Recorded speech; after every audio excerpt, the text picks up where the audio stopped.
ప్రభుత్వాన్ని పడగొట్టం, ప్రజలే వీపు సాపు చేస్తారు, ప్రజలే బుద్ధి చెబుతారు అని చెప్పి కేసీఆర్ మాట్లాడారు సార్.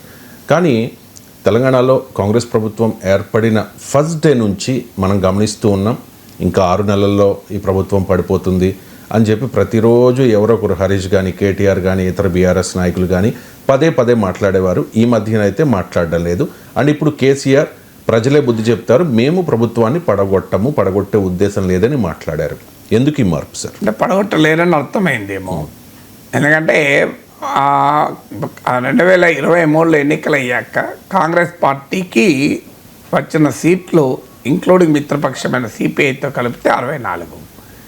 ఆ తర్వాత ఉప ఎన్నికల్లో గెలిచిందంతా 65. 65 అంటే ఏంటి? ఒక్క 6-7 ఎమ్మెల్యేలు అటు ఇటు అయితే ప్రభుత్వం పడిపోతుంది. కాంగ్రెస్ పార్టీ లాంటి పార్టీలో ఉండే లొక్కలు, మంత్రి పదవులకు అలకలు, నాయకుల మధ్య విభేదాలు, పదవుల కొరకు ఫైట్లు, ఇవన్నీ కాంగ్రెస్ పార్టీ స్వభావము. అలాంటి పరిస్థితుల్లో 6-7 ఎమ్మెల్యేలు అటు ఇటు కావడం పెద్ద ఆశ్చర్యమే ఉంటుంది. మధ్యప్రదేశ్లో కాలేదా, కర్ణాటకలో కాలేదా, రాజస్థాన్లో అయ్యే పరిస్థితి దాదాపు రాలేదా, సో అందువల్ల మహారాష్ట్రలో కాలేదా, సో ఇది తెలంగాణలో కూడా ఎందుకు కాదు అనే క్వశ్చన్ ముందుకొచ్చింది. అప్పుడు ఆ కాంటెక్స్ట్లో బీఆర్ఎస్ అన్నమాట నిజం. కానీ నేను ఆ రోజు కూడా చెప్పాను, అంత సులభం కాదు. మిగతా రాష్ట్రాలకు తెలంగాణకు తేడా ఉంది. మీరు మధ్యప్రదేశ్, కర్ణాటకను తెలంగాణతో పోల్చలేరు. ఎందుకు పోల్చలేరంటే ఇక్కడ అక్కడ చేసింది బీజేపీ, పోనీ ఇక్కడ బీఆర్ఎస్ చేసిందన్నా బీఆర్ఎస్ బీజేపీలో కలవకుండా కాంగ్రెస్ పార్టీ ఎమ్మెల్యేలను లాక్కున్నా కూడా అధికారం రాదు. మీరు ఒకవేళ కాంగ్రెస్ నుంచి ఒక 10 మంది వస్తారనుకుందాం, బీఆర్ఎస్లోకి 10 మంది వచ్చినా కూడా అధికారం వస్తుందా? 20 మందికి పైగా బీఆర్ఎస్లోకి వస్తే అప్పుడు అధికారం వస్తుంది. మరి కాంగ్రెస్ పార్టీ నుంచి 20 మంది ఎమ్మెల్యేలు బీఆర్ఎస్కు పోయినా అది కూడా సుస్థిర ప్రభుత్వం ఉండదు. 30 మంది పోవాలి. 30 మంది అంటే సగం మంది కాంగ్రెస్ ఎమ్మెల్యేలు వెళ్ళి కేసీఆర్తో కలిస్తే అధికారం వస్తుంది. ఇది ప్రాక్టికల్గా సాధ్యమా? ఈలోగా బీఆర్ఎస్కి వెళ్ళిన 10 మంది ఎమ్మెల్యేలు ఇటువైపు వచ్చారు. ఇంకెక్కడిది? అటువైపు నుంచి వచ్చిన తర్వాత ఇటువైపు నుంచి పోయారు కదా. 10 మంది అటు వెళ్ళారు, అనేక కారణాలు రీత్యా మిగతా వాళ్ళు పోలేదు. లేకపోతే ఇంకా 16 మంది వెళ్ళిపోతారు. 26 మంది వెళ్ళిపోతే కాంగ్రెస్ విలీనమే, కాంగ్రెస్లోకి బీఆర్ఎస్ శాసనసభాపక్ష విలీనం కూడా చర్చ జరిగింది. అందువల్ల రాజకీయ పరిస్థితులు తెలంగాణలో ఆపరేషన్ లోటస్కి అవకాశం లేదు, ఆ పింక్ ఆపరేషన్కి అవకాశం లేదు. ఉన్న అరిథమెటిక్ రీత్యా నా హైడ్రేషన్ కోసం I just trust one thing, ఫుల్గా వాటర్ ఉండే కంట్రీ డిలైట్ వల్ల పొలాచి కోకోనట్స్. సో ఇప్పుడే కంట్రీ డిలైట్ యాప్ డౌన్లోడ్ చేసుకొని ఆర్డర్ చేయండి. ఎందుకంటే ఇక్కడ బీజేపీ బలం నిజంగానే బీజేపీకి ఒక 40 సీట్ల పైన ఉండుంటే కర్ణాటకలో జరిగేది, మధ్యప్రదేశ్లో జరిగింది, ఇక్కడ కూడా జరిగేది. గ్యారంటీగా ఆపరేషన్ లోటస్ మొదలయ్యేది. కానీ బీజేపీకి ఉన్నవి 8 సీట్లు మాత్రమే. సో బీజేపీకి 8 సీట్లు ఉండగా వాళ్ళు ఆపరేషన్ జరిపితే తీవ్రంగా నష్టపోతారు.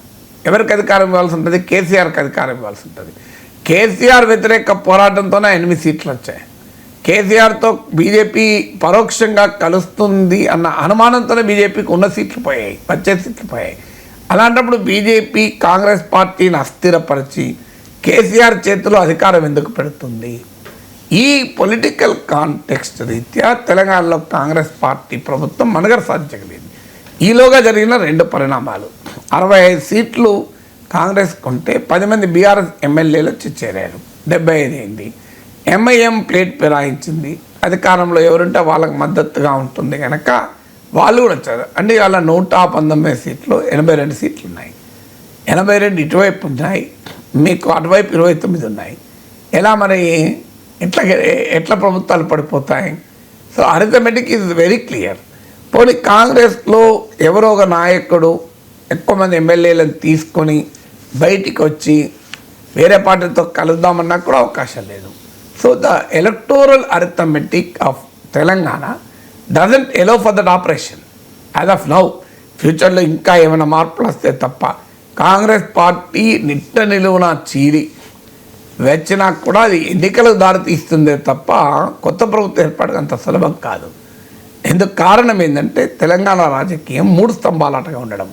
ఇలాంటి ఆపరేషన్లు జరిగిన మీరు ఎక్కడైనా చూడండి, మధ్యప్రదేశ్, కర్ణాటక, మహారాష్ట్ర కూడా క్లియర్గా మహారాష్ట్రలో 2 కూటముల మధ్య, మధ్యప్రదేశ్, కర్ణాటకలో 2 పార్టీల మధ్యనే పోలరైజేషన్. మీకు మధ్యప్రదేశ్లో కాంగ్రెస్ వర్సెస్ బీజేపీ, కర్ణాటకలో BJP versus Congress plus JDS, మహారాష్ట్రలో మహాయుతి వర్సెస్ మహావికాస్ అగాది. అంతే తప్ప 3 ముక్కలు అట్లేదు ఇక్కడ. రాజస్థాన్లో కాంగ్రెస్ వర్సెస్ బీజేపీ ఉన్నా కూడా ప్రభుత్వం పడలేదు. అశోక్ గెహ్లోట్ ప్రభుత్వం నిలబెట్టుకోగలిగారు సచిన్ పైలట్ తిరుగుబాటు తర్వాత కూడా. అందువల్ల ఈ కాంగ్రెస్ పార్టీకి కూడా చాలా అనుభవాలు వచ్చాయి. ఇప్పుడు రాజస్థాన్ అనుభవం ఉంది, పంజాబ్ అనుభవం ఉంది. అక్కడ 4 స్తంభాలు అలాంటి కెప్టెన్ అమరేందర్ సింగ్ ఒకవైపు, సిద్ధు ఒకవైపు, చరణ్జీత్ సింగ్ చెన్నీ ఒకవైపు, సునీల్ జాకర్ ఒకవైపు, అందరు కలిసి రవి బియాస్ నదుల్లో మునిగిపోయారు. ఈ అనుభవాలన్నీ ఉన్న తర్వాత తెలంగాణలో కాంగ్రెస్ నాయకులు తిరుగుబాటు చేసి ఇక్కడ తమ ప్రభుత్వాన్ని అస్థిరపరుచుకుంటారా? ఇంతకన్నా వర్టికల్ డివిజన్ కర్ణాటక కాంగ్రెస్లో ఉంది తెలంగాణ కన్నా. తెలంగాణలో లేని వర్టికల్ డివిజన్ కర్ణాటక కాంగ్రెస్లో ఉంది. డికే శివకుమార్, సిద్ధరామయ్యల మధ్య నిట్టనిల్లున చిలిపోయింది కర్ణాటక కాంగ్రెస్. అక్కడ బీజేపీ బలమైన పార్టీ, థర్డ్ ప్లేయర్ లేరు. అక్కడే కాంగ్రెస్ ప్రభుత్వం అస్థిరపడలేదు. తెలంగాణలో ఎలా అస్థిరపడుతుంది? మీరు ఏమైనా అస్థిరపడితే కర్ణాటకలో పడాలి. అక్కడ బీజేపీ బలంగా ఉంది, ఈడీ ఉంది, సిబిఐ ఉంది. కర్ణాటకలో కాంగ్రెస్ పార్టీ నిట్టనిల్లున చీలిపోయింది. శివకుమార్, సిద్ధరామయ్య వర్గం అయినా కూడా అక్కడ ప్రభుత్వానికి ఏం కాలే కదా. మీకు హిమాచల్ ప్రదేశ్లో కాంగ్రెస్ వర్సెస్ బీజేపీ ఉంది. 6 ఎమ్మెల్యేలను బీజేపీ లాక్కొని రాజ్యసభ ఎన్నికల్లో కాంగ్రెస్ అభ్యర్థి అభిషేక్ సింగ్ మాను ఓడించారు. ఆయన తెలంగాణ నుంచి గెలవాల్సి వచ్చింది. అక్కడ కూడా పార్టీ నిట్టనిల్లున చీలిపోయింది. సుఖేందర్ సింగ్ సుక్కు, ప్రతిభా సింగ్, వీరభద్ర సింగ్ ఫ్యామిలీ. మరి ఆడ కూడా హిమాచల్ ప్రదేశ్లో కాంగ్రెస్ ప్రభుత్వం పతనం కాలే. కర్ణాటకలో హిమాచల్ ప్రదేశ్లో కన్నా ముందు తెలంగాణలో ఎట్లా పడిపోతుంది? బహుశా ఈ పొలిటికల్ రియలైజేషన్ కేసీఆర్కి వచ్చినట్టుంది. అందుకే మేము పడగొట్టము అని, ఇట్స్ బై డిఫాల్ట్. పడగొట్టే స్కోపే లేనప్పుడు ఎట్లా పడగొడతారు? పడగొట్టే స్కోప్ కనిపించడం లేదు కనుక బహుశా మాట్లాడచ్చు. Unless something miracle happens, Telangana Congress చిందరవందర అయితే తప్ప అంత సులభం కాదు. ఆ పరిస్థితి అయినా కూడా కేసీఆర్ ముఖ్యమంత్రి అయి స్థిరమైన ప్రభుత్వం అయ్యే అవకాశం లేదు. ఏమైనా ఉంటే ఫ్రెష్ ఎలక్షన్స్కి పోయే అవకాశం ఎక్కువ ఉంటుంది. ఆ సూచనలు, సంకేతాలు కూడా తెలంగాణ కాంగ్రెస్ లేవు. చాలామంది ఊహించిన దానికి భిన్నంగా అంతర్గతంగా విభేదాలు ఉండొచ్చు. ఏ పార్టీలో లేవు, బీఆర్ఎస్లో లేవా, సెకండ్ ర్యాంక్ లీడర్షిప్ల మధ్య, బీజేపీలో లేవా. కానీ మీ కాంగ్రెస్లో క్యాబినెట్, రేవంత్ రెడ్డి క్యాబినెట్లో మాత్రం విభేదాలు ఆ పార్టీకి ఎంబరాసింగ్ పొజిషన్కి వచ్చిన ఉదాహరణ లేదు. ఇప్పటి వరకు ఒక్క క్యాబినెట్ మంత్రి కూడా తమ ప్రభుత్వానికి వ్యతిరేకంగా తాము వ్యాఖ్యానాలు చేసి ఇబ్బంది పెట్టింది లేదు. మీ కాంగ్రెస్ పార్టీ ఎమ్మెల్యేలు రాజగోపాల్ రెడ్డో, ప్రేమ్ సాగర్ రావు, ఇంకోరు తమకు మంత్రి పదవి రాలేదనే యాంగిల్లో మాట్లాడారే తప్ప క్యాబినెట్లో విభేదాలనైతే ఎక్కడా ప్రదర్శించుకోలేదు. ఉండవా అంటే రాజకీయ వ్యవస్థలు ఉంటాయి, కానీ అది కాంగ్రెస్ పార్టీకి, ప్రభుత్వానికి ఎంబరాస్మెంట్ తెచ్చే విధంగా కాంగ్రెస్ పార్టీ ప్రవర్తించడం లేదు. యునిక్ అది, కాంగ్రెస్ పార్టీల స్వభావానికి భిన్నం అది. అయినా చేయగలుగుతుంది. అందువల్ల ఇది గమనించిన కేసీఆర్కి ఈ ప్రభుత్వాన్ని ఎలాగో పడగొట్టలేము. అదేదో మనకెందుకు ఆ చెడ్డ పేరు, అప్రతిష్ట, అది అనేస్తే సరిపోతుందిగా మేము పడగొట్టము అని. పడగొట్టే అవకాశం ఉంటే ఎదుర్కొనే వాళ్ళం. ఆ ప్రయత్నం చేయలేదా అంటే ప్రయత్నం చేశారో లేదో తెలియదు, కానీ మాట్లాడారు కదా స్టార్టింగ్లో.